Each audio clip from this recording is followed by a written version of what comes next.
Hello everyone, मैं हूं doctor Ram Pandey और हमने पिछले क्लास में पढ़ा था क्लास 11th का बिजनेस स्टडी चैप्टर नंबर 1, जिसमें हम लोग human activities, economic, non economic activities के बारे में हमने पढ़ा था। और हमने इकोनॉमिक एक्टिविटीज़ के पार्ट्स के बारे में पढ़ा था, जिसमें था बिजनेस, प्रोफेशन और एम्प्लॉयमेंट। वहाँ तक हमने क्लियर कर लिया था। आज हम सेकेंड पार्ट में पढ़ने वाले हैं, जिसमें हम लोग ऑब्जेक्टिव्स ऑफ बिजनेस इन्वॉल्वमेंट पढ़ने वाले हैं। इंडस्ट्री के टाइप्स पढ़ेंगे हम लोग आज, और इसमें बिजनेस के कितने ऑब्जेक्टिव्स हैं।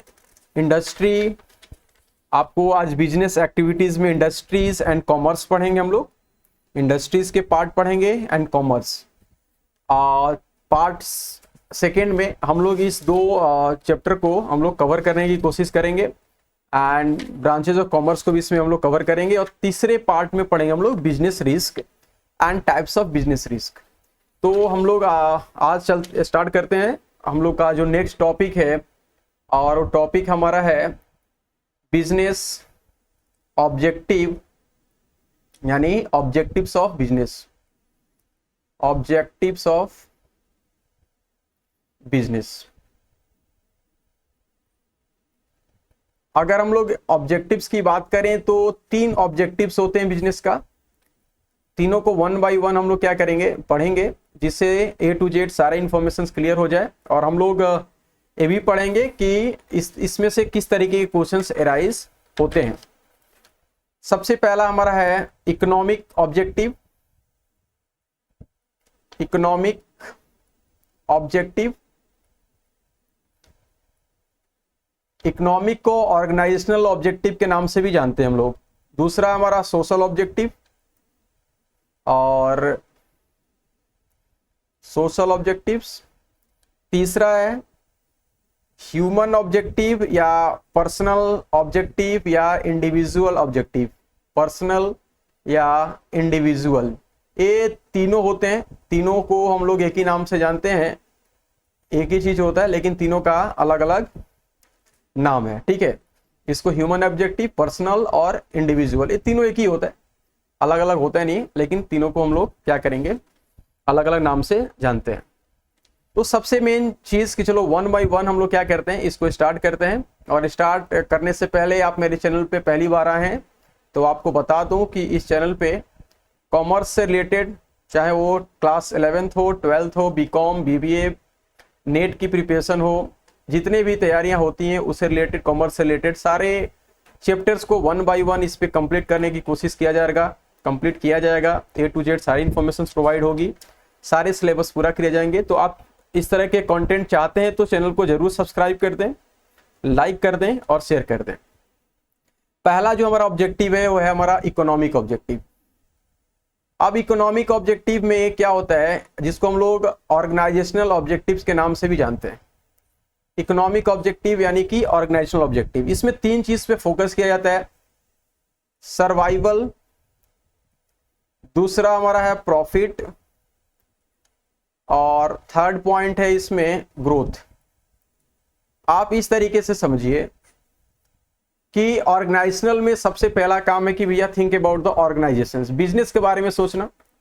अब बिजनेस के बारे में क्या आप सोच सकते हैं, पहले तो आपको क्या करना है कि सर्वाइवल के बारे में सोचना है। जब भी बिजनेस आप एस्टिमेट करिए तो पहले क्या करना है भैया, सर्वाइवल यानी कि कॉस्ट इक्वल टू रेवेन्यू के बारे में आपको क्या करना है, ध्यान देना है कि जितना मेरे कॉस्ट लगे उतनी रेवेन्यू जनरेट हो जाए। कॉस्ट का मतलब जितना पैसा बनाने में गुड्स एंड सर्विस को लगता है, रेवेन्यू का मतलब कि गुड्स एंड सर्विस को सेल करने के बाद जो पैसा रिसीव करते हैं, मनी रिसीव करते हैं, दैट्स कॉल्ड द रेवेन्यू। तो हम लोग शुरू में कोशिश करते हैं कि आपका जो पैसा है, जितना लगा है उतना ही क्या हो जाए सर, रिसीव हो जाए। क्योंकि मार्केट में बहुत सारे कंपटीटर्स होते हैं, और पहली बार अगर हम लोग बिजनेस में प्रॉफिट के बारे में सोचेंगे ना, तो बिजनेस तो हमारा क्या हो गया, चलने से रहा। हमारे भारत में कहावत है कि पहले हम लोग खड़े होने की व्यवस्था करते हैं, और जब खड़े हो जाएं तो बैठने की व्यवस्था करते हैं। अब जब बैठने की सुविधा हो जाए तो फिर क्या करते हैं, लेटने की व्यवस्था करते हैं। बिजनेस भी यही कहता है, बिजनेस भी कहता है पहले सर्वाइव करो, मार्केट में आए तो कुछ दिन गुजारो तो सही, उसके बाद आप think about the profit. Profit means कि आपका revenue more than cost, cost से ऊपर रेवेन्यू आने लगती है, दैट्स कॉल्ड द प्रॉफिट। ठीक है, रेवेन्यू क्या होती है, कॉस्ट से अधिक, यानी आपको अधिक पैसा मिलने लगा, कॉस्ट कम लगा, 10 रुपए लगा के 12 रुपए आप जनरेट करने लगे, यानी प्रॉफिट।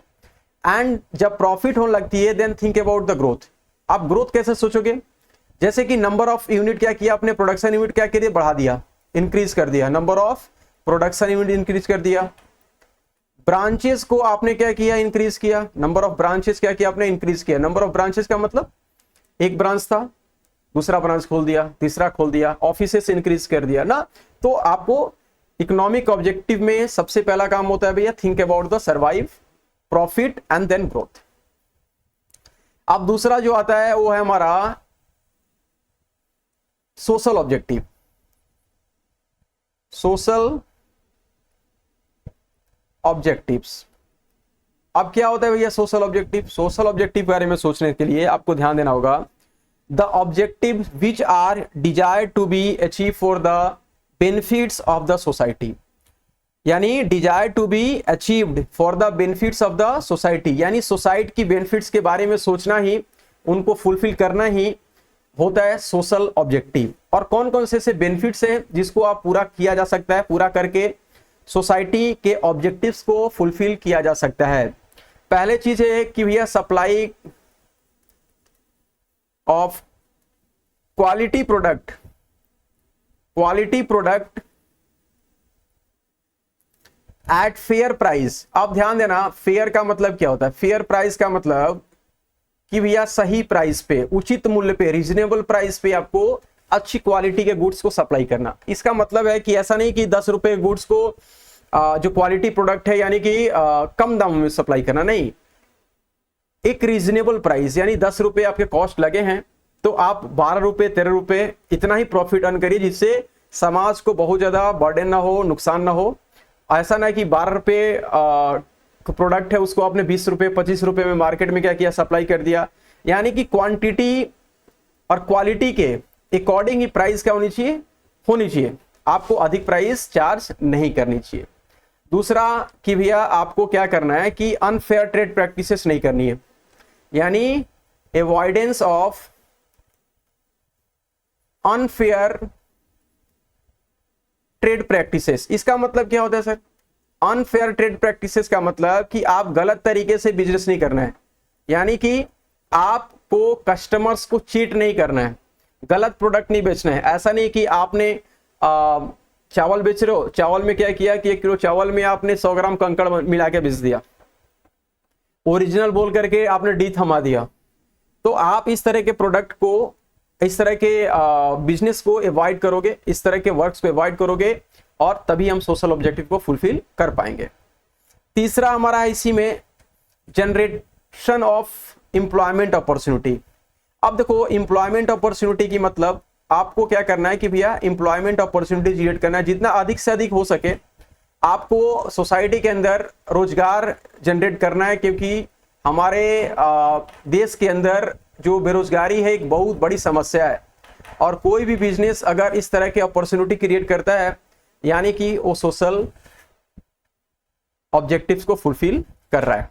सोने पे होता है ना कि एक लोग मरते हैं भैया, मर रहे हैं लोग, एक तरफ से that's biggest crisis of unemployment चल रहा है, और वहां पे कोई बिजनेस अगर एम्प्लॉयमेंट क्रिएट कर रहा है इसका मतलब है कि वो बहुत बढ़िया काम कर रहा है, सोशल ऑब्जेक्टिव फुलफिल हो रही है। चौथा पॉइंट है हमारा eco friendly production method, adopt the eco friendly production method. अब क्या मतलब होता है, इको फ्रेंडली प्रोडक्शन मेथड का मतलब होता है कि आप इस तरीके से प्रोडक्शन मेथड को अप्लाई करिए जिससे हमारे इन्वायरमेंट को बहुत ज्यादा नुकसान ना पहुंचे।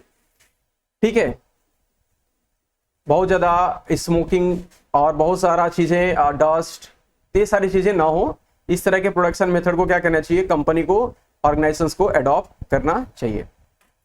नेक्स्ट है हमारा वेलफेयर ऑफ एम्प्लॉइज, ये तो हमारा पढ़ेंगे हम लोग इंडिविजुअल्स में। नेक्स्ट है कम्युनिटी सर्विसेज। अब देखो कुछ चीजें होती है, 5 तो लिख ही लो।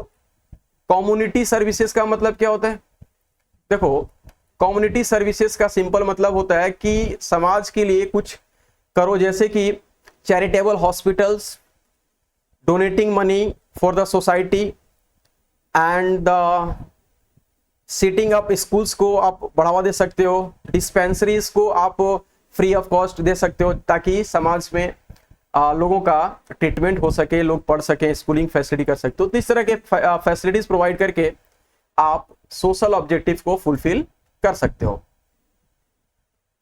इसके अलावा हमारा जो थर्ड है वो है हमारा ह्यूमन और इंडिविजुअल ऑब्जेक्टिव। ह्यूमन और individual objective. Human and objectives जो होता है इसके बारे में थोड़ा सा पढ़िए। Objectives refers to the objectives related to the individual needs of the employees. Individual needs of the employees यानी एम्प्लॉइज के इंडिविजुअल नीड्स को फुलफिल करना। किसकी बात कर रहा है? एम्प्लॉइज की बात कर रहा है, क्योंकि कहावत है कि भैया employees are the first customers. क्या होते हैं? पहले कस्टमर्स होते हैं। तो उनके कुछ नीड्स होते हैं, उनके नीड्स को भी क्या किया जा सकता है? फुलफिल करके हम उनके पर्सनल नीड्स को फुलफिल करके हम लोग पर्सनल ऑब्जेक्टिव या ह्यूमन ऑब्जेक्टिव को फुलफिल किया जा सकता है। इसमें क्या है? Provide the healthy and safe working environment. Healthy and safe working environment यानी जहां पे वर्किंग इन्वायरमेंट है, जहां पे वर्कर्स काम कर रहे हैं, वहां की जो इन्वायरमेंट क्या होनी चाहिए? हेल्दी एंड सेफ होनी चाहिए। ऐसा ना कि वहां काम करने के बाद कुछ बड़ी डिजीज का शिकार हो जाए वहां के जो एम्प्लॉइज हैं। तो इस तरह की चीजों को आपको अवॉइड करना चाहिए, इस तरह की व्यवस्था करनी चाहिए। हम बार बार एग्जांपल देते हैं गूगल का, कि गूगल का जो बिजनेस इन्वायरमेंट है जबरदस्त है, हेल्दी इन्वायरमेंट है। वहां पे लोग फ्री में भी काम करना पसंद करते हैं बिकॉज ऑफ इतनी सुविधाएं वहां पे मिली हुई है। ठीक है, तो एक कर सकते हो। दूसरा हमारा जो है इसी में आप ऐड कर सकते हो fair and competitive salary and wages. Fair and competitive salary and wages. Competitive salary and wages, TIV, competitive salary and wages यानी जो सैलरी एंड वेजेस मिल रहे हैं वो उचित होनी चाहिए, कॉम्पिटिटिव होनी चाहिए। जो आपके सिमिलर स्कूल वाले प्रोवाइड कर रहे हैं, सिमिलर ऑर्गेनाइजेशंस प्रोवाइड कर रही है, उसके अकॉर्डिंग होनी चाहिए, फेयर उचित होना चाहिए, ताकि वो अपने बेसिक रिक्वायरमेंट्स को फुलफिल कर सके। अगर ऐसा नहीं होता है, आप उसको पर्याप्त सैलरी एंड वेजेस प्रोवाइड नहीं करते हैं, इस सिचुएशंस में क्या होगा कि इस सिचुएशंस में उसका माइंड डाइवर्ट रहेगा and always think about the better opportunity. वो अलग अपॉर्चुनिटी के तलाश में क्या करेगा? रहेगा, तो आपके यहाँ अच्छे से काम नहीं करेगा। इसलिए उसको क्या करना है भाई? Fair wages and salary provide करना चाहिए। पर्सनल ग्रोथ की व्यवस्था। पर्सनल ग्रोथ अब पर्सनल ग्रोथ की फैसिलिटीज कैसे होगा? आपको प्रॉपर ट्रेनिंग से उसको क्या करना चाहिए? टाइम टू टाइम देनी चाहिए, ताकि उसका स्किल डेवलप हो सके, उसकी पर्सनल ग्रोथ हो सके। क्यों? क्योंकि जब उसका स्किल बढ़ेगा तो ज्यादा काम करेगा, ज्यादा सैलरी अर्न कर सकता है, ज्यादा पैसा अर्न कर सकता है। ठीक है, तो ये चीजें हैं। Safety and security. Safety and securities का मतलब होता है कि safety related to the life से क्या होना चाहिए? वहां पे सेफ होना चाहिए। And the securities about the job की सिक्योरिटीज होनी चाहिए। अब जहां पे जॉब की सिक्योरिटीज है, वहां पे क्या करते हैं जो एम्प्लॉय होते हैं ना, वो फुल इफिशियंसी के साथ वर्क करना पसंद करते हैं, बिकॉज उनको पता है कि इस ऑर्गेनाइजेशन का डेवलपमेंट यानी कि हमारा डेवलपमेंट। तो वहां पे क्या करेगा बंदा कि एकदम अच्छे से काम करेगा ताकि ऑर्गेनाइजेशन का डेवलपमेंट हो सके, क्योंकि पता है कि भैया मैं परमानेंट हूं, ऑर्गेनाइजेशन डेवलपमेंट करेगा तो मेरा भी डेवलपमेंट होगा। अगर ऐसा वो नहीं कर पाता है तो वहां पे दिक्कतें क्रिएट होती है कि भाई हमको यहां रहना नहीं, तो मुझे अच्छे से काम क्यों करना। तो आपको क्या करना चाहिए कि सेफ जॉब तलाश करता है, अगर इस तरह के प्रोवाइड करते हैं तो ज्यादा बेनिफिट होता है, ज्यादा मोटिवेशन के साथ क्या करता है? वो वर्क करता है। इसके अलावा कुछ पर्क फैसिलिटीज भी आप प्रोवाइड कर सकते हैं। पर्क फैसिलिटीज, पर्क का मतलब होता है कि extra then salary and wages. आप हाउसिंग फैसिलिटीज प्रोवाइड कर सकते हैं उसके लिए, मेडिकल फैसिलिटीज, उसके बच्चों की स्कूल की फैसिलिटीज प्रोवाइड किया जा सकता है। ठीक है, तो इस तरह के कुछ अलग से चीजें प्रोवाइड करके आप अपने एम्प्लॉयज को मोटिवेट कर सकते हो, इनकरेज कर सकते हो। तो ये हमारा ऑब्जेक्टिव्स ऑफ बिजनेस हुआ। अब हम लोग थोड़ा सा पढ़ेंगे क्लासिफिकेशन ऑफ बिजनेस एक्टिविटीज। ये इंपॉर्टेंट पार्ट है, थोड़ा सा इसको ध्यान दीजिएगा। नेक्स्ट टॉपिक है हमारा classification of business activities.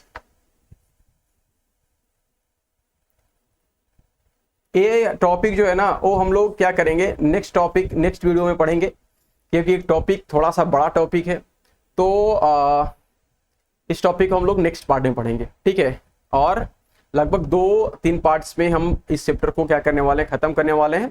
Already हमने एक पार्ट्स ऑलरेडी बना चुका, जहाँ पे ह्यूमन एक्टिविटीज, जहाँ पे मेन इंपॉर्टेंट पार्ट्स को हमने कवर किया है। आप यहाँ पे आई बटन पे क्लिक करके क्या कर सकते हैं, किसको चेक कर सकते हैं। तो नेक्स्ट हम लोग नेक्स्ट वीडियो में पढ़ते हैं।